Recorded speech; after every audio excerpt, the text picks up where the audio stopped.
Hello everyone, welcome to the study concept. Madhya Pradesh GK की MCQ series में आपका फिर से स्वागत है। ये एमसीक्यू सीरीज का चौथा पार्ट है जिसमें कि मैं मध्य प्रदेश के पूरे वो इंपॉर्टेंट क्वेश्चंस लेके आया हूँ जो कि आपके लिए बहुत ही ज़्यादा इंपॉर्टेंट है उन सभी एग्जाम्स में, जैसे कि MPPSC, MPSI, Madhya Pradesh constable, पटवारी, जेल प्रहरी और अन्य सभी एग्जाम्स जो कि व्यापम कंडक्ट कराता है और यहाँ पे मध्य प्रदेश जीके पूछा जाता है, उन सभी के लिए ये बहुत ही इंपॉर्टेंट सीरीज है। तो आप सभी विद्यार्थी जो कि मध्य प्रदेश के इन सभी एग्जाम्स की तैयारी कर रहे हैं, वो सभी विद्यार्थियों से मेरा अनुरोध है कि वो इस सीरीज को पूरा अंत तक देखें और लगातार ये सीरीज चलेगी। जैसे कि मैं आपको इनसे पहले वाली वीडियोज में बता चुका हूँ कि टोटल 10,000 से अधिक क्वेश्चंस की ये जी की सीरीज चलने वाली है, जिसमें कि हर वीडियो में मैं 25-25 क्वेश्चन लेके आ रहा हूँ। तो काफ़ी लंबी चलेगी ये सीरीज, तो लगातार आप मेरी इस सीरीज से जुड़े रहें और हर वीडियो को आप जरूर देखें, क्योंकि अभी मध्य प्रदेश एमपीपीएससी ने भी अपना नोटिफिकेशन जारी कर दिया है और साथ ही साथ में मध्य प्रदेश कांस्टेबल का भी नोटिफिकेशन आ गया है। तो टोटल इन दोनों वैकेंसीज के लिए ये बहुत ही ज़्यादा इंपॉर्टेंट सीरीज साबित होने वाली है, जिसमें कि मध्य प्रदेश के डिफरेंट टॉपिक के थाउजेंड्स ऑफ क्वेश्चंस में इसमें कवर करने वाला हूँ। तो लगातार मेरी इस सीरीज के साथ में जुड़े रहें और जो विद्यार्थी नए, जो स्टूडेंट नए मेरे इस चैनल पे इस वीडियो को देख रहे हैं, उनसे मैं कहना चाहूंगा कि मेरे स्टडी कॉन्सेप्ट चैनल को सब्सक्राइब कर लें ऑल नोटिफिकेशन के साथ में। ठीक है, नीचे सब्सक्रिप्शन बटन जो दिया हुआ है उसको आपको क्लिक करना है और ऑल नोटिफिकेशंस का ऑप्शन चुन के आपको इसको सब्सक्राइब करना है, जिससे कि आपके जितने भी वीडियोज मैं बनाऊंगा उन सभी वीडियोज के नोटिफिकेशन आपको मिलेंगे और सारे वीडियोज आप देख पाएंगे। तो चलिए शुरू करते हैं मध्य प्रदेश जीके की एमसीक्यू सीरीज का ये चौथा पार्ट। ठीक है, ये रहा 76 क्वेश्चन। चंबल घाटी के निर्माण के लिए निम्न में से कौन सा अपर्दन उत्तरदायी है? ये ऑप्शन है आपके सामने, स्प्लैश, सिट, रिल या फिर गली। तो कौन सा ऑप्शन सही होगा? आप बताएं इसमें से आंसर कौन सा सही होने वाला है। तो इसका जो सही आंसर है वो है गली। गली द करेक्ट आंसर। और ये चंबल घाटी में जो अपर्दन हुआ है, इस अपर्दन को मैंने बता दिया, गली अपर्दन के कारण ये चंबल घाटी का निर्माण हुआ है और ये पूरे के पूरे 30 लाख एकड़ में फैला हुआ है, जहां पे कि पूरी इस चंबल घाटी के निर्माण के कारण जलोढ़ मिट्टी बनी है। ठीक है ना, जो जलोढ़ मिट्टी है वो यहाँ पर पूरी फैली हुई है और ये कुल टोटल 4 जिले हैं। कौन कौन से? भिंड, मुरैना, ठीक है ना, ग्वालियर और शिवपुरी। ये चारों जिलों में 30 लाख एकड़ की भूमि में ये चंबल घाटी का निर्माण हुआ है। ठीक है, और इस चंबल घाटी में ही दूसरे नाम से बोलते हैं मृदा अपर्दन। जो मृदा अपर्दन है वो यहाँ पर होता है। तो ये भी क्वेश्चन बनता है कि मृदा अपर्दन किस नदी पे होता है? तो वो चंबल नदी। और चंबल नदी का उद्गम कहाँ से हुआ है? चंबल नदी जो कि इंदौर से निकली है, याद रखना, इंदौर से निकली है, इंदौर की जाना पावा पहाड़ी से, ठीक है ना, महू तहसील में, वहां से इसका उद्गम हुआ है। तो ये भी आपका बहुत अच्छा क्वेश्चन है, कई बार पूछा गया है कि चंबल नदी का उद्गम कहाँ से हुआ है, तो वो भी आपको यहाँ पर मैंने आपको बताया। ठीक है, ये आ गया अगला क्वेश्चन 77। अमरकंटक स्थित है। अमरकंटक की जो पहाड़ियां हैं वो कहाँ पर स्थित हैं? छत्तीसगढ़ में, महाराष्ट्र में, उत्तर प्रदेश में या मध्य प्रदेश में? बहुत ही सिंपल क्वेश्चन है, अगर आपने मध्य प्रदेश को पढ़ा है तो डेफिनेटली बता सकेंगे।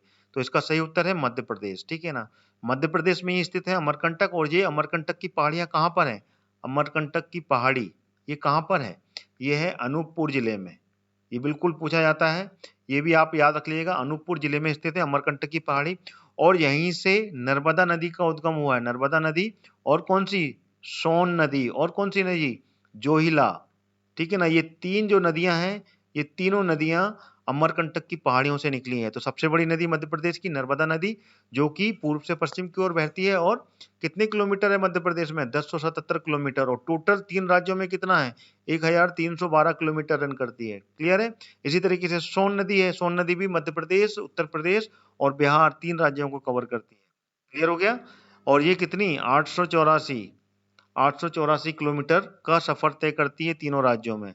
जोहिला नदी जो कि सोन की सहायक नदी है, ये भी अनूपपुर की पहाड़ी अमरकंटक पहाड़ियों से निकली है। ठीक है, ये क्लियर हो गया? चलिए आगे बढ़ते हैं। ये आ गया अगला क्वेश्चन 78। अरावली और विंध्य श्रृंखलाओं के मध्य कौन सा पठार है? अरावली। अरावली कहाँ पे? मध्य भारत का जो पठार है, मध्य भारत का जो क्षेत्र कहलाता है, वहां पर है ये अरावली पर्वत श्रृंखला। और विंध्य श्रृंखला जो कि मध्य प्रदेश के दक्षिण में स्थित है। ठीक है ना, अगर देखा जाए तो मध्य प्रदेश के दक्षिण में यानी कि उत्तर प्रदेश की तरफ में देखा जाए तो दक्षिण का जो क्षेत्र है यहाँ पे कि बुंदेलखंड है, भांडेर का क्षेत्र है, कैमूर का क्षेत्र है, ये पूरा का पूरा जो क्षेत्र है ये विंध्य पर्वत श्रृंखला कहलाती है। तो ये इन दोनों के मध्य में कौन सा पठार है, ये क्वेश्चन पूछा है। मालवा का पठार, नागपुर, छोटा नागपुर का पठार, दक्कन का पठार या प्रायद्वीपी पठार। तो कौन सा आंसर सही है इसका? तो इसका जो सही उत्तर है वो है मालवा का पठार। ये मालवा का जो पठार है ये दोनों जो पर्वत श्रृंखला है उनके मध्य में स्थित है, ठीक है ना। ऊपर में यहाँ पर अरावली है और नीचे में यहाँ पर देखा जाए तो यहाँ पर विंध्यशैल है। तो इन दोनों के बीच का जो क्षेत्र कहलाता है ये मालवा का पठार कहलाता है, ठीक है ना। इसको आप अगर मानचित्र में देखेंगे तो मालवा के पठार का क्षेत्र कहलाता है बीच का क्षेत्र। ऊपर में जो गुजरात से लेकर दिल्ली तक की रॉयल सीमा है वहां तक फैली हुई है ये, और टोटल 800 किलोमीटर से ऊपर की ये पूरी अरावली पर्वत श्रृंखला है, जो कि दुनिया की सबसे पुरानी पर्वत श्रृंखलाओं में से एक है, ठीक है ना। सबसे पुरानी पर्वत श्रृंखला कहलाती है अरावली। जब पृथ्वी का निर्माण हुआ था उसी समय की ये पर्वत श्रृंखला है अरावली, ठीक है ना। इसमें जो गुरु शिखर है, गुरु शिखर जो पर्वत है वो सबसे ऊंचा पर्वत है अरावली पर्वत श्रृंखला का, जो कि माउंट आबू जो शहर है राजस्थान का वहां पर है, ठीक है। क्लियर हो गया। ये आ गया अगला क्वेश्चन 79। निम्नलिखित में से कौन सा शहर भारतीय मानक सीमा ISCT देशांतर के निकटतम है, बताइए। सागर, होशंगाबाद, रीवा या फिर उज्जैन, कौन सा आंसर सही है इसमें? देखिए पिछले वाली वीडियो में भी ये मैंने क्वेश्चन दिए थे, उसमें फिर रिपीट हुए हैं ये। तो इसका जो सही उत्तर है वो है रीवा। रीवा जो है वो जो मानक रेखा है, समय मानक रेखा जो बोलते, भारतीय मानक रेखा का जो समय आधारित करती है, निर्धारित करती है, उसके पास वाला सबसे पास का जिला जो है वो रीवा ही है। इसमें सागर दूर पड़ता है, होशंगाबाद भी दूर पड़ता है और उज्जैन भी दूर पड़ता है, तो ये सबसे निकटतम है, ठीक है ना। निकटतम देखा जाए तो रीवा पड़ता है। तो रीवा से लगा हुआ क्या है? रीवा से लगा हुआ है सीधी, और सीधी से लगा हुआ क्या है? सिंगरौली है, और सिंगरौली से ही ये मानक रेखा निकलती है, ठीक है ना। मानक रेखा कितनी है? 82 सही 1/2। देशांतर रेखा जो है उसी को मानक रेखा कहते हैं, मानक समय रेखा, ठीक है। और इसी के पास से है रीवा, यहाँ पर ये रीवा है, ये सीधी आ गया, ये रीवा, ये सिंगरौली आ गया, सॉरी यहाँ बाजू में सीधी है।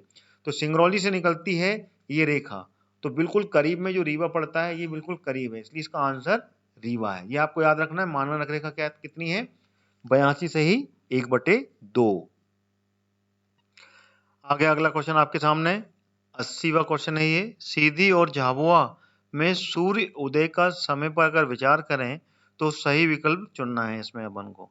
तो ये ऑप्शन है आपके सामने, सीधी में सूर्य उदय 1 घंटे पहले होगा, या फिर झाबुआ में सूर्य उदय 1 घंटे पहले होगा, या फिर सीधी में सूर्य उदय आधा घंटे पहले होगा, या फिर झाबुआ में सूर्य उदय आधा घंटे पहले होगा। तो इसमें से कौन सा उत्तर सही है ये आपको बताना है।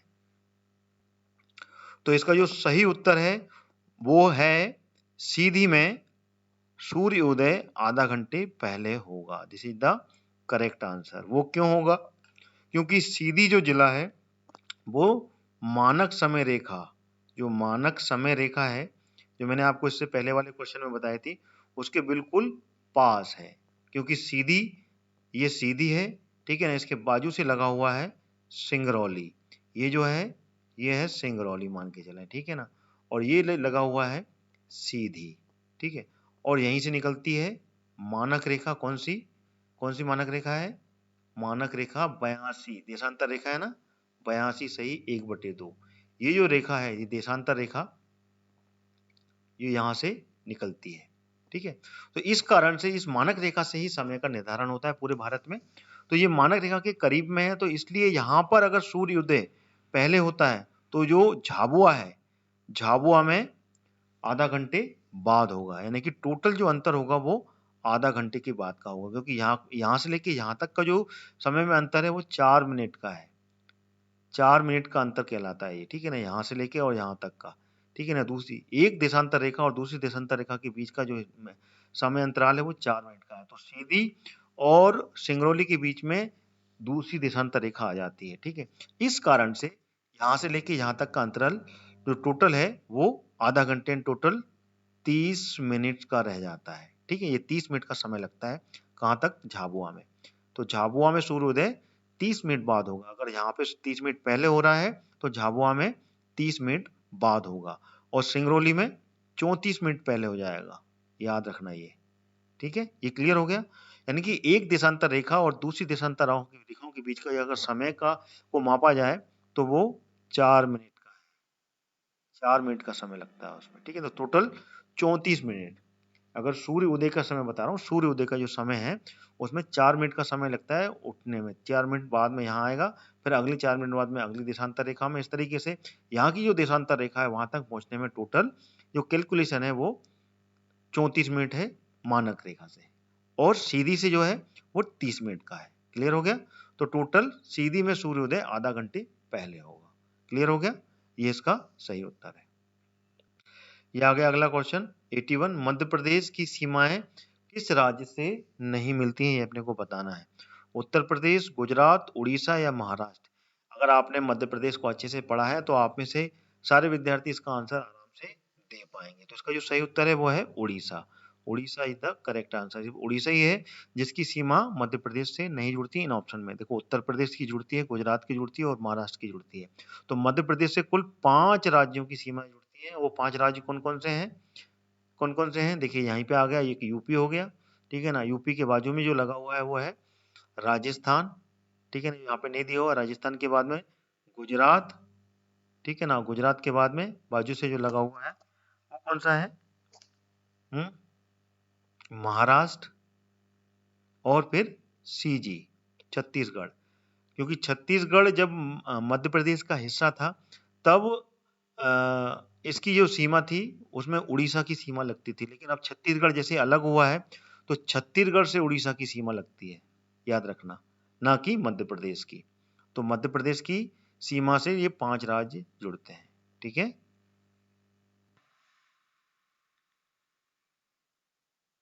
चलिए क्वेश्चन पे जाने से पहले मैं आपको बताना चाहता हूं अनअकैडमी के फ्री प्लान के बारे में। अब आप अनअकैडमी में फ्री में भी पढ़ाई कर सकते हैं। अनअकैडमी में आप एमपीपीएससी और व्यापम्स के सारे एग्जाम्स की प्रिपरेशन फ्री में भी कर सकते हैं। आपको करना क्या होगा? उसके लिए आपको रेफरल कोड का यूज करना पड़ेगा। रेफरल कोड क्या है? हरदयाल कुशवाहा। ये आपको कैपिटल में यहाँ पे दिख रहा है। तो इस तरीके से मोबाइल में आपको रेफरल कोड एंटर करना है और अनलॉक करना है, ठीक है।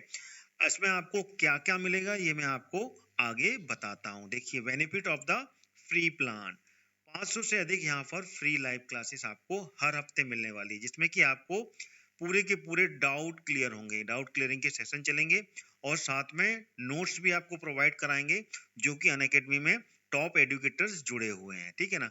यहाँ पर 50 से अधिक टॉप एडुकेटर्स मध्य प्रदेश को पढ़ाने के लिए आपको मिलेंगे, ठीक है ना। Daily and weekly free live mock test भी यहाँ पर कंडक्ट किया जा रहा है और साथ ही साथ में वो सभी फ्री मॉक टेस्ट को यहाँ पर पेपर एनालिसिस भी किया जाएगा जो कि वहां पे जुड़े हुए टॉप एडुकेटर्स आपको करेंगे, ठीक है ना। यहाँ पर 4 डिफरेंट एग्जाम्स की तैयारी करवाई जाएगी फ्री में। वो है MPPSC prelims, Madhya Pradesh police constable और एमपीएसआई। देखिए 4 नहीं, यहाँ पे 3 है, ठीक है ना।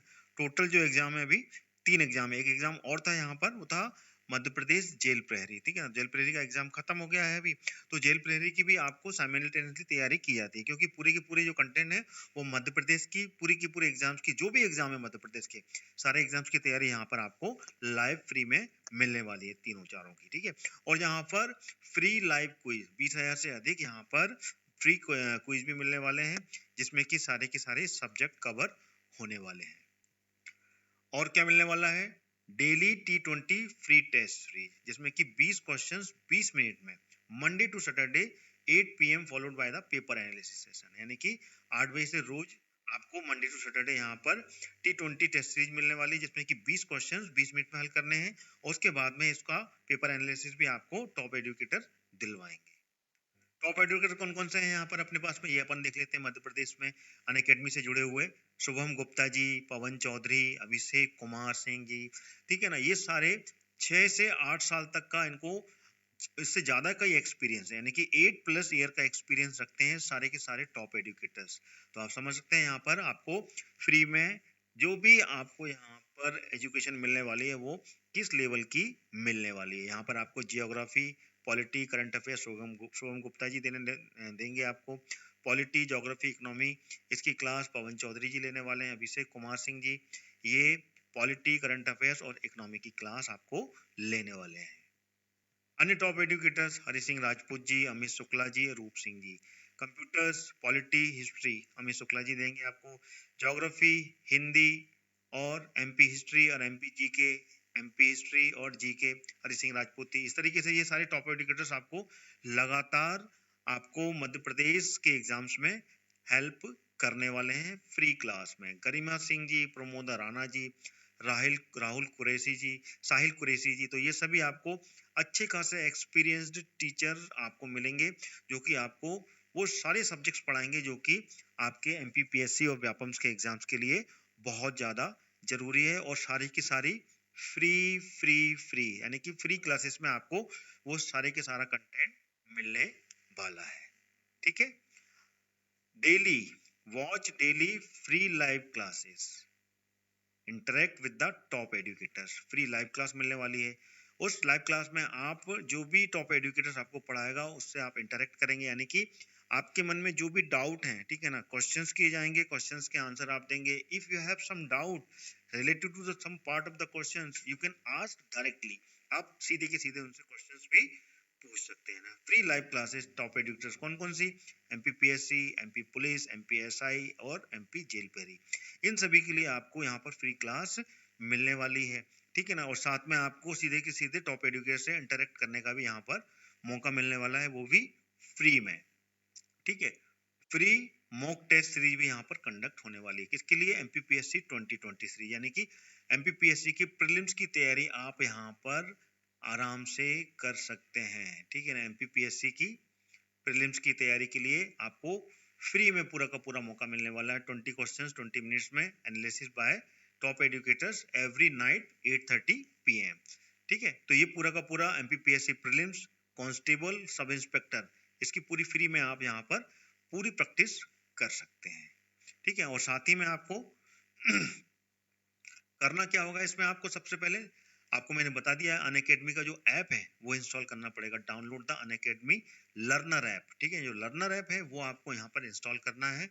Use code to unlock free plan, इसका जो कोड है, कोड मैंने आपको बता दिया। कोड क्या है, हरदयाल कुशवाहा सॉरी, कैपिटल में जो है हरदयाल कुशवाहा ये सामने आपके लिखा हुआ है, यही कोड आपको डालना है। उसके बाद में अनलॉक का बटन आपको दबाना है। प्रोसेस ये रहेगी, आपको एमपीपीएससी सिलेक्ट करना है, फिर स्टेट पीएससी को सिलेक्ट करने के बाद में यहाँ पर एमपीपीएससी व्यापम सिलेक्ट करना है। एमपीपीएससी स्टेट पीएससी, फिर उसके बाद में एमपीपीएससी व्यापम सिलेक्ट करना है। फिर उसके बाद में अगला ऑप्शन आएगा, वहां पर आपको रेफरल कोड डालकर, ठीक है ना, फ्री प्लान को अनलॉक करना है। ठीक है, तो ये this is the all process about the free classes. ठीक है ना, so with the Unacademy you can crack any one of the MPPSC and Vyapam exam, so let's crack it।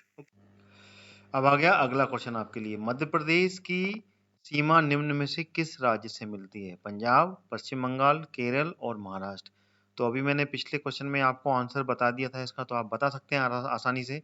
तो इसका जो सही उत्तर है वो क्या है, महाराष्ट्र। महाराष्ट्र की जो सीमा है वो मध्य प्रदेश से मिलती है, बाकी की किसी की भी सीमा मध्य प्रदेश से नहीं मिलती।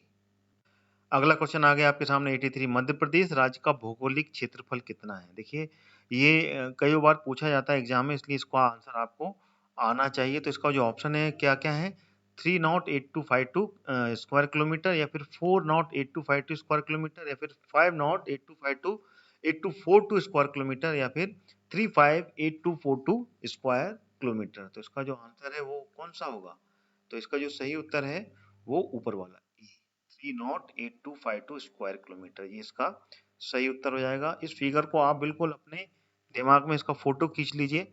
ये हमेशा रहेगा, ये मध्य प्रदेश का जो पूरा क्षेत्रफल है, और ये क्षेत्रफल जब छत्तीसगढ़ का विभाजन हुआ उसके बाद में ये क्षेत्रफल मध्य प्रदेश के हाथ में आया। तो मध्य प्रदेश का क्षेत्रफल कितना है, 3,08,252 वर्ग किलोमीटर। ठीक है, ये आ गया अगला क्वेश्चन, किस राज्य को भारत का हृदय कहा जाता है। ये ऑप्शन है आपके सामने, उत्तर प्रदेश, राजस्थान, मध्य प्रदेश या फिर दिल्ली। तो कौन सा आंसर सही है इसका, तो सीधी सी बात है हृदय प्रदेश, मध्य प्रदेश। तो मध्य प्रदेश इसका सही उत्तर है। ठीक है, आगे अगला क्वेश्चन 85, मध्य प्रदेश के पश्चिम में कौन सा राज्य पड़ता है? पश्चिमी राज्य पूछा है इसमें। बा राजस्थान, सा उत्तर प्रदेश, दा कोई नहीं, या फिर आ गुजरात। तो इसमें से कौन सा उत्तर सही होगा? मध्य प्रदेश का सबसे पश्चिमी जो राज्य है वो है गुजरात। तो गुजरात इसका सही उत्तर हो जाएगा। ठीक है ना, और गुजरात से ही कौन सा वो जिला छूता है मध्य प्रदेश का? बताइए, गुजरात से कौन सा जिला छूता है? वो छूता है झाबुआ। झाबुआ और अलीराजपुर। अलीराजपुर, ये दोनों जो जिले हैं, ये दोनों जिले की बॉर्डर गुजरात से छूती है, याद रखना। क्योंकि झाबुआ से ही कट के अलीराजपुर बना था। पहले ये पूरा झाबुआ हुआ करता था, बाद में अलीराजपुर बना। ये कब बना था? 2008 में। 2008 में अलीराजपुर झाबुआ से अलग करके नया जिला बनाया गया था। ठीक है, तो ये दोनों जिले हैं। तो गुजराती जो है ये मध्य प्रदेश के पश्चिम में गुजरात राज्य लगा हुआ है। ठीक है, अगला क्वेश्चन आ गया आपके हाथ में। ये क्षेत्रफल के आधार पर भारत में मध्य प्रदेश राज्य का कौन सा स्थान है? ये ऑप्शन है आपके सामने। आ चौथा स्थान, बा पहला स्थान, सा तीसरा स्थान, या फिर दा दूसरा स्थान। तो इसका कौन सा उत्तर सही होगा? कमेंट में बताएं मेरे को। तो इसका जो सही उत्तर होगा वो होगा दा दूसरा स्थान। ये सही उत्तर होगा। मध्य प्रदेश से पहले जो पहले स्थान पर आता है वो आता है राजस्थान। ठीक है, राजस्थान जो है वो क्षेत्रफल की दृष्टि से पहला राज्य है, सबसे बड़ा। उसके बाद में दूसरा राज्य मध्य प्रदेश ही आता है, जिसका कि कितना 308,252। ठीक है ना, मैंने आपको पिछले क्वेश्चन में बता दिया 3,08,252 स्क्वायर किलोमीटर। ठीक है ना, ये इसका पूरा क्षेत्रफल है। इतने क्षेत्रफल में ये फैला हुआ है। पहले स्थान पर राजस्थान है और दूसरे पायदान पर क्षेत्रफल के आधार पर मध्य प्रदेश आता है। ठीक है, तो इसका आंसर दूसरे स्थान पर ये सही होगा। अगला क्वेश्चन आ गया, इनमें से कौन सा राज्य मध्य प्रदेश की सीमावर्ती राज्य नहीं है? उत्तर प्रदेश, छत्तीसगढ़, गुजरात, या फिर आंध्र प्रदेश। सीमावर्ती यानी कि मध्य प्रदेश से जिसकी सीमा नहीं छूती है वो बताना है आपको। तो देखिए, मैंने आपको पिछले क्वेश्चन में बताया कि मध्य प्रदेश से, ठीक है ना, उत्तर प्रदेश की सीमा छूती है, तो ये बिल्कुल सही है। छत्तीसगढ़ की छूती है, बिल्कुल सही है। गुजरात की छूती है, बिल्कुल सही है। लेकिन आंध्र प्रदेश की नहीं छूती है। तो इसका आंसर कौन सा सही होगा? नहीं छूने वाला पूछा है तो Andhra Pradesh is the correct answer. Andhra Pradesh की सीमा नहीं छूती है। आंध्र प्रदेश की सीमा किससे छूती थी? जब मध्य प्रदेश में छत्तीसगढ़ दोनों साथ थे।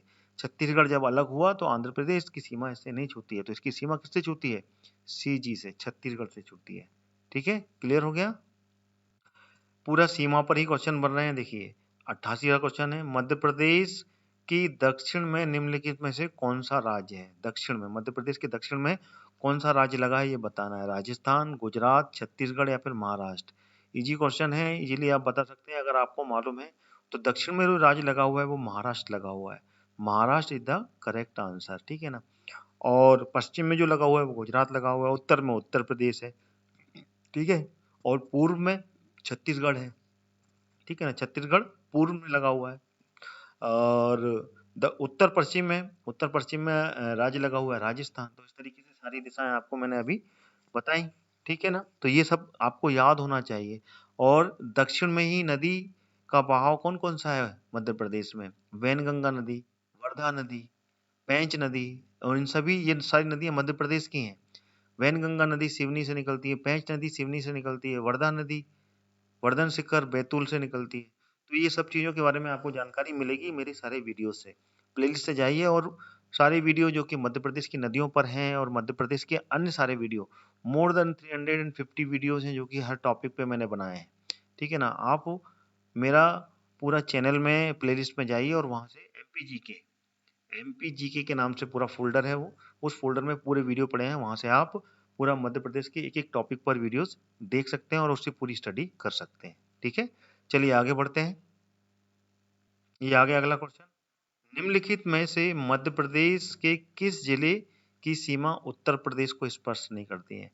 ये बताना है कि मध्य प्रदेश का वो कौन सा जिला है जिसकी सीमा उत्तर प्रदेश से स्पर्श नहीं करती है। भिंड, सतना, शिवपुरी या फिर श्योपुर। तो बताइए इसका उत्तर कौन सा सही होगा। अगर आपने मानचित्र के अनुसार, जैसे कि मैंने पिछले वीडियो में आपको बताया था कि अगर आप मानचित्र से ही मध्य प्रदेश को पढ़ेंगे तो आपको कहीं जाने की जरूरत नहीं है, बहुत आसानी से याद होगा और हर चीज मेमोराइज होगी। तो अगर आपने मध्य प्रदेश के पूरे मानचित्र को पढ़ लिया है और एक एक जिले के बारे में जानते हैं तो आप बता सकते हैं कि उत्तर प्रदेश से इसमें से कौन सा जिला है जो कि जिसकी सीमा स्पर्श नहीं करती है। देखिए इसमें से जो आंसर अगर अपन क्लियरली देखें तो वो है आंसर श्योपुर। ठीक है ना, Sheopur is the correct answer. देखिए भिंड ये यूपी से इसकी बॉर्डर छूती है, सतना यूपी से लगा हुआ है, शिवपुरी इसकी बॉर्डर यूपी से छूती है और यूपी के साथ में राजस्थान से भी छूती है, यानी कि ये मध्य प्रदेश के इस तरह की गले से जुड़ा हुआ है। ठीक है ना, तो गले की इस तरफ में यूपी है और इस तरफ में राजस्थान है। ठीक है, तो ये आपको याद रखा, ये पूर्वी क्षेत्र है, पूर्व में यूपी जुड़ा हुआ है और पश्चिम में राजस्थान जुड़ा हुआ है, ये पश्चिमी क्षेत्र है। ठीक है, क्लियर हो गया। और ये है शिवपुरी। क्लियर है, चलिए आगे बढ़ते हैं। अगला क्वेश्चन आ गया आपके सामने, मध्य प्रदेश में सबसे बड़ा भूभाग किस क्षेत्र में आता है। जो मध्य प्रदेश का जो पूरा का पूरा क्षेत्रफल है, अगर उसमें देखा जाए तो सबसे बड़ा भूभाग कौन से क्षेत्र में आता है। ऑप्शन आपके सामने है, सतपुड़ा क्षेत्र, नर्मदा घाटी का क्षेत्र, मालवा का पठार या फिर बघेलखंड का पठार। इसमें से कौन सा आंसर सही होगा बताएं। इसका जो सही उत्तर है वो है मालवा का पठार। This is the correct answer. अगर आपने मालवा के पठार के बारे में पढ़ाई की है तो आप जानते होंगे कि सबसे बड़े क्षेत्र में मालवा का पठार फैला हुआ है। ठीक है ना, और इसको अगर क्षेत्रफल की दृष्टि से देखा जाए तो ये 88,282 वर्ग किलोमीटर में फैला हुआ है। वर्ग किलोमीटर में ये फैला हुआ है। ठीक है, ये पूरा का पूरा, यानी कि पूरे मध्य प्रदेश का जो क्षेत्रफल है उसका 28% एरिया मालवा के पठार में है। ठीक है ना, मालवा का जो पठार है वो कवर करता है। ठीक है, ये क्लियर है आपको। चलिए आगे बढ़ते हैं। अगला क्वेश्चन आ गया आपके सामने, निम्नलिखित में से मध्य प्रदेश के किस भाग में सबसे अधिक ऊंची चोटियां हैं। ऑप्शन है आपके सामने, बघेलखंड का पठार, सतपुड़ा, नर्मदा घाटी या फिर मालवा। कौन सा ऑप्शन सही होगा। देखिए मध्य प्रदेश के बारे में, चोटियों के बारे में अगर आप जानते होंगे तो डेफिनेटली आप जाएंगे सतपुड़ा पर। Satpura is the correct answer. Satpura ही है जहाँ पे कि मध्य प्रदेश में सबसे ऊंची चोटियां पाई जाती है। सतपुड़ा के महादेव श्रेणी में, महादेव श्रेणी में आती है कौन सी, धूपगढ़। धूपगढ़, धूपगढ़ की चोटी जो है सबसे ऊंची चोटी है, 1350 मीटर ऊंची सबसे ऊंची चोटी है। यानी कि मध्य प्रदेश में अगर कोई सबसे ऊंची चोटी है तो वह धूपगढ़ की चोटी है ना, सबसे हाईएस्ट पिक पॉइंट। और ये कहाँ पर है, ये पचमढ़ी में है। ठीक है ना, ये आपको याद रखना, पचमढ़ी। ठीक है ना, मध्य प्रदेश की पर्वतों की रानी बोलते हैं मध्य प्रदेश की। ये टूरिस्ट प्लेस, बहुत प्यारा टूरिस्ट प्लेस है। ठीक है ना, वहां पर स्थित है ये धूपगढ़। और ये 1350 मीटर ऊंचा, ये बहुत हाईएस्ट पिक पॉइंट है। यहाँ पे सनसेट और सनराइज बहुत अच्छा लगता है अगर आप कभी गए हैं, क्योंकि मैं तो वहाँ गया हूँ और मैंने देखा है, बहुत आनंद आता है। सुबह 4 बजे जाना पड़ता है सनसेट के लिए, और सनराइज के लिए सॉरी, और सनसेट के लिए आप वहाँ पर सुबह शाम को 4 बजे ही जाना पड़ता है, क्योंकि वहाँ पे सनसेट भी बहुत जल्दी होता है और सनराइज भी बहुत जल्दी होता है। 4 से लेके 5 के बीच में यहाँ पे सनसेट हो जाता है। ठीक है, तो आपको ये बहुत आनंद आएगा वहाँ पे अगर कभी आप जाएंगे तो। ठीक है, तो सतपुड़ा की सबसे ऊंची चोटी है ये धूपगढ़, 1350 मीटर की। ये लीजिए अगला क्वेश्चन आ गया आपके लिए, मध्य प्रदेश राज्य कितने राज्यों से घिरा हुआ है। देखिए क्वेश्चन घूम फिर के आ रहे हैं जिससे कि आपका रिवीजन अच्छा हो पा रहेगा इससे, है ना। ये आ गया तीसरा, आ में तीसरा, 4, 5 या 6, कौन सा आंसर सही है। इसे आसानी से बता सकते हैं आप, क्योंकि मध्य प्रदेश कितने राज्यों से घिरा हुआ है, कुल 5 राज्यों से घिरा हुआ है। 5 राज्य मैं आपको पहले ही बता चुका हूँ, बार बार रिवीजन हो रहा है, ये आपके लिए बहुत अच्छा है। चलिए फिर से गिनते हैं अपन। ऊपर जाएं तो उत्तर प्रदेश, फिर उत्तर प्रदेश से नीचे आए हैं, जाएं पूर्व की ओर तो सीजी छत्तीसगढ़, फिर नीचे आ जाएं पश्चिम दक्षिण की तरफ तो महाराष्ट्र आ गया, फिर पश्चिम में चले जाएं तो गुजरात आ गया, और गुजरात फिर उत्तर पश्चिम में चले जाएं तो राजस्थान आ गया। तो ये 5 राज्य हैं जो कि मध्य प्रदेश की राज्य से, मध्य प्रदेश इन 5 राज्यों से घिरा हुआ है। ठीक है, अगला क्वेश्चन आ गया, निम्न में से कौन सा मध्य प्रदेश का क्षेत्र नहीं है। बुंदेलखंड, मालवा, बघेलखंड या उत्तराखंड। देखिए सिंपल सा लॉजिकल क्वेश्चन है, इस लॉजिक के साथ में अगर आप समझेंगे तो आराम से आएगा। उत्तराखंड एक अलग स्टेट है, तो ये सही आंसर होगा इसका। ये जो हिस्सा है ये मध्य प्रदेश का क्षेत्र नहीं है। उत्तराखंड एक खुद एक स्वयं राज्य है जो कि उत्तर प्रदेश से अलग हुआ है। उत्तर प्रदेश से इसे अलग करके उत्तराखंड बनाया गया है, ठीक है ना। और उत्तराखंड की राजधानी क्या है? देहरादून। देहरादून इसकी राजधानी है, ठीक है ना। क्लियर हो गया? तो ये इसका आंसर बिल्कुल एग्जैक्ट आपको क्लियर हो जाना चाहिए, ठीक है। अगला क्वेश्चन आ गया, निम्न में से किस राज्य की सीमा मध्य प्रदेश को नहीं लगती है? फिर वही क्वेश्चन रिपीट में, राज्य बदल गए हैं, आपको बताना है राजस्थान, बिहार, गुजरात या महाराष्ट्र। आप आसानी से बता सकते हैं, मैंने पहले भी आपको बताया। तो इसका जो आंसर है वो है Bihar. Bihar is the correct answer. Bihar की सीमा मध्य प्रदेश से नहीं लगती है। ये आ गया अगला क्वेश्चन 95। नर्मदा घाटी किन पर्वत श्रृंखलाओं के बीच में? जो नर्मदा की घाटी है, ये कौन सी दो पर्वत श्रृंखलाएं जिनके बीच में है? भांडेर मैकाल, सतपुड़ा अरावली या सतपुड़ा विंध्याचल या फिर विंध्याचल अरावली। तो कौन सा उत्तर इसका सही होगा? आप में से कोई इसका कमेंट करके मेरे को बताएगा कौन सा उत्तर इसका सही है, बताएं। तो इसका सही उत्तर आसानी से आप बता सकते हैं अगर आपने सतपुड़ा और विंध्याचल नर्मदा घाटी के बारे में पढ़ा हुआ है तो। इसका आंसर है सा इज द करेक्ट आंसर। देखिए, नर्मदा घाटी अगर अपन इस तरीके से इसकी लाइन खींचे, ये नर्मदा घाटी कौन सी कहती है? यहाँ से कि नर्मदा नदी बह रही है, ठीक है ना। ये है नर्मदा नदी, नर्मदा नदी बह रही है। और नर्मदा के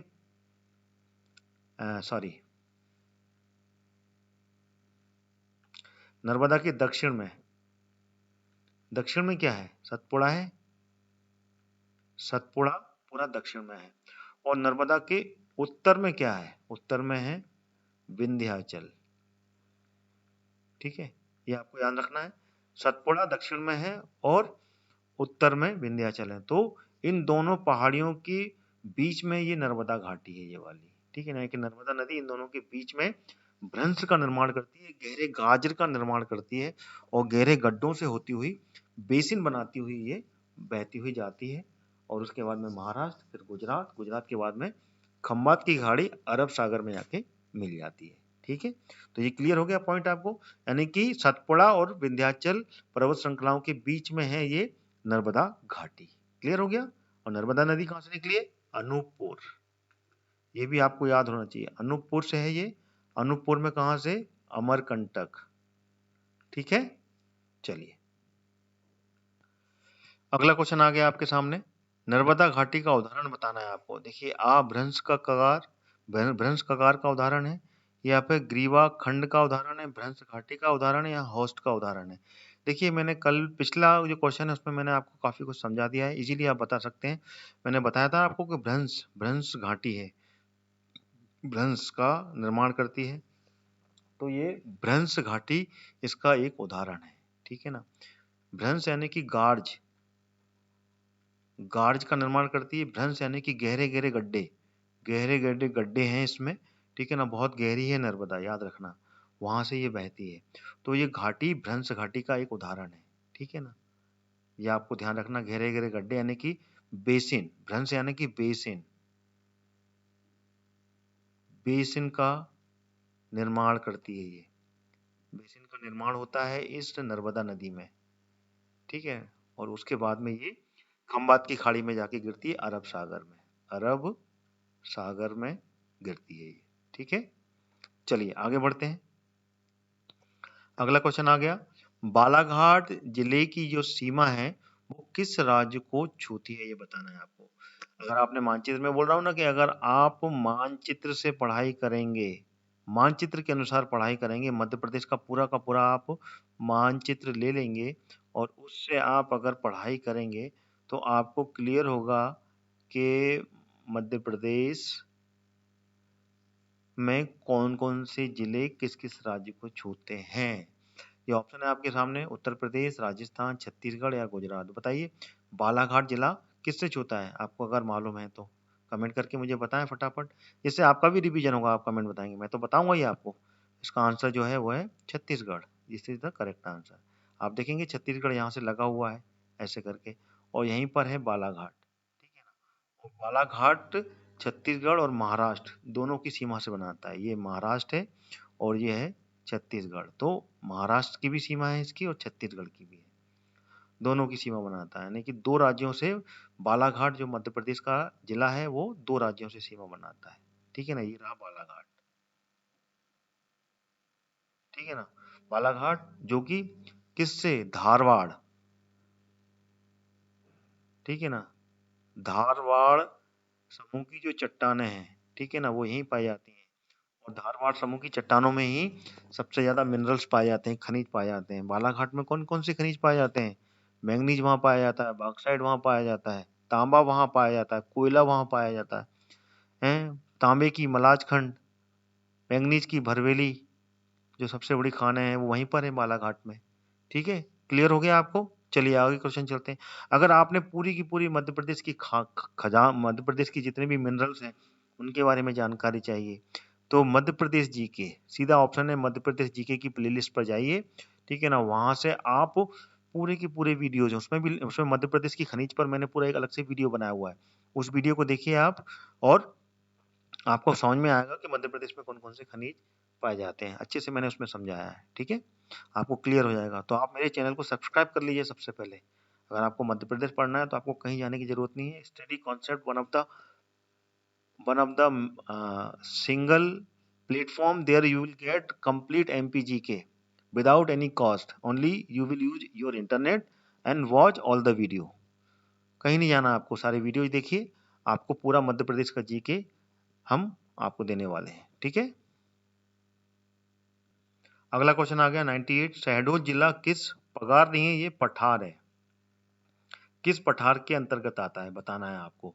तो बताएं इसमें से कौन सा आंसर सही है, मालवा का पठार, बघेलखंड का पठार, बुंदेलखंड का पठार, या फिर रीवा पन्ना का पठार। बताइए शहडोल किस पठार के अंतर्गत आता है। तो सिंपल सा आंसर है, अगर आपने पठार पढ़े हैं तो बघेलखंड का पठार is the correct answer. Baghelkhand खंड का पठार जो है उसमें आता है ये कौन सा, शहडोल आता है। आपको बता देता हूँ कौन कौन से जो जिले हैं जो कि बघेलखंड के पठार में आते हैं। शहडोल आता है, शहडोल के बाजू में ही उमरिया लगा हुआ है, उमरिया आता है, फिर बाजू में लगा हुआ है अनूपपुर, है ना, अनूपपुर आता है, फिर और बाजू में लगा हुआ है, क्या लगा हुआ है, ढिंडोरी, मंडला, ढिंडोरी है, फिर मंडला है, उसके बाद में यहाँ पे जबलपुर है, जबलपुर, कटनी, दमोह, कटनी नहीं आता, जबलपुर आता है, नरसिंहपुर, और हाँ जबलपुर आता है। तो ये पूरा का पूरा जो क्षेत्र है ये पूरा का पूरा बघेलखंड का पठार कहलाता है, ठीक है ना। और इसका बघेलखंड नाम कैसे पड़ा, यहाँ पे बघेल राजाओं ने, बघेल वंश के जो राजा थे, बघेल वंश के जो राजा थे उन्होंने यहाँ पे राज किया था। उसके बाद में इस पूरे क्षेत्र का नाम बघेलखंड पड़ गया था, है ना, उनके नाम से रख गया था, इसलिए इसका नाम बघेलखंड का पठार कहलाता है। तो ये पूरा का पूरा क्षेत्र बघेल राजाओं के कंट्रोल में था, ठीक है। तो यहाँ पे बघेल वंश का राज चलता था, ठीक है। ये आ गया अगला क्वेश्चन, मध्य प्रदेश के निम्न में से किस क्षेत्र में सतपुड़ा श्रृंखला मौजूद नहीं है। बताइए कौन सा क्षेत्र है, खंडवा, बैतूल, हरदा या छिंदवाड़ा। यहाँ पे कि सतपुड़ा का जो क्षेत्र है उसकी श्रृंखला मौजूद नहीं है। बताएं इसमें से कोई। तो इसका जो सही उत्तर है, आप में से किसी को मालूम है तो बताएं कमेंट करके। चलिए इसका जो आंसर है वो है Harda, Harda is the correct answer. Harda जो क्षेत्र है वहां पर सतपुड़ा श्रृंखला मौजूद नहीं है, उसके नीचे में है। नीचे में अपन बैतूल चले जाएं, बैतूल के बाद में खंडवा चले जाएं, खंडवा में भी है, बैतूल में भी है, छिंदवाड़ा में भी है। तो ये पूरा का पूरा क्षेत्र जो निचला क्षेत्र है दक्षिण का, महाराष्ट्र से लगा हुआ है, वहां पे पूरी सतपुड़ा क्षेत्र कहलाता है, लेकिन उसके ऊपर में हरदा है, हरदा में ये मौजूद नहीं है, ठीक है। तो ये इसका सही उत्तर होगा। अगला क्वेश्चन आ गया 100 क्वेश्चंस, और इस वीडियो का ये आखिरी क्वेश्चन है। मध्य प्रदेश का गठन किसकी अनुशंसा पर हुआ था। ऑप्शन है आपके सामने, पंडित नेहरू, सरदार पटेल, राज्य पुनर्गठन आयोग, या फिर राज्य विघटन आयोग। तो इसमें से कौन सा आंसर सही होगा आप बताएंगे हमें। इसका जो सही उत्तर है वो है राज्य पुनर्गठन आयोग, ये इसका सही उत्तर होगा, ठीक है। और राज्य पुनर्गठन आयोग ये कब बना था, ये बना था, और ये बना क्या के लिए था, ये राज्यों के पुनर्गठन के लिए बनाया गया था। और ये बना था मध्य प्रदेश के लिए 29 दिसंबर 1953 को इस गठन को बनाया गया था। और इस गठन में 2 सदस्य थे, ठीक है ना। 2 सदस्य जो थे वो कौन कौन थे, तो वो थे पंडित हृदयनाथ कुंजूर, पंडित हृदयनाथ कुंजूर, ठीक है ना, कुंजूर, और doctor KM. Panikkar, doctor KM. Panikkar, ये दोनों इस आयोग पुनरायोग गठन के सदस्य थे, ठीक है ना। तो और इनकी अनुशंसा पर मध्य प्रदेश का गठन किया गया था। कब किया गया था? 1 नवंबर 1956 को उसका गठन हुआ था। और इसके गठन के बाद में इसमें जो हिंदी भाषी जितने राज्य थे, ठीक है ना, वो पूरे के पूरे राज्य मध्य प्रदेश में शामिल हुए थे। और उस समय टोटल 17 हिंदी भाषी राज्य थे जो कि मध्य प्रदेश में शामिल हुए थे। और मध्य भारत के का जो हिस्सा था मंदसौर, ठीक है ना, मंदसौर जो है मध्य भारत के क्षेत्र में आता था। तो उसका जो हिस्सा का एक तहसील थी सुनेल टप्पा, ठीक है ना, वो याद रखना है अपने को, बहुत इंपॉर्टेंट है वो, सुनेल टप्पा, ठीक है ना। इसको छोड़कर, ठीक है ना, मंदसौर का बाकी का हिस्सा मध्य प्रदेश में शामिल हो गया था, ठीक है ना। और इसके साथ साथ में मध्य भारत, पूर्वी विंध्य प्रदेश, महाकौशल, ठीक है ना, ये सारे जिले जो थे ये मध्य प्रदेश में शामिल हुए, ठीक है ना। और इसमें से जब मध्य प्रदेश का गठन हुआ था तो सीपी बरार का बरार जो था, जो विदर्भ था, जो कि मध्य प्रदेश में आता था पहले, वो विदर्भ में चला गया, जो कि महाराष्ट्र में पहुंच गया। विदर्भ का हिस्सा कौन सा है? नागपुर का हिस्सा। तो वो पहले मध्य प्रदेश का हिस्सा हुआ करता था, फिर बाद में वो महाराष्ट्र में पहुंच गया। तो ये पूरा का पूरा फैक्ट मैंने आपको समझाया, ठीक है। तो इसको आपको इसी तरीके से याद रखना है, ठीक है। तो वीडियो आपको कैसा लगा? पसंद आया तो वीडियो को लाइक और शेयर भी करें। और साथ साथ मैं कहना चाहूंगा कि इस मध्य प्रदेश एमसीक्यू की सीरीज से आप लगातार जुड़े रहें, क्योंकि वन ऑफ द इम्पोर्टेंट है ये। और इसमें सारे हर टॉपिक के बिल्कुल गहराई में क्वेश्चंस बन रहे हैं। तो आपको अगर ये पूरी की पूरी एमसीक्यू सीरीज आप कवर कर लेते हैं तो पूरा मध्य प्रदेश आपका कवर हो जाएगा, क्योंकि मैं हर क्वेश्चंस के फैक्ट के साथ में आपको सब कुछ बता रहा हूँ। तो वीडियो अच्छा लग रहा है तो आप वीडियो को लगातार शेयर भी करें और साथ में वीडियो को आप लाइक करते हुए जाएं।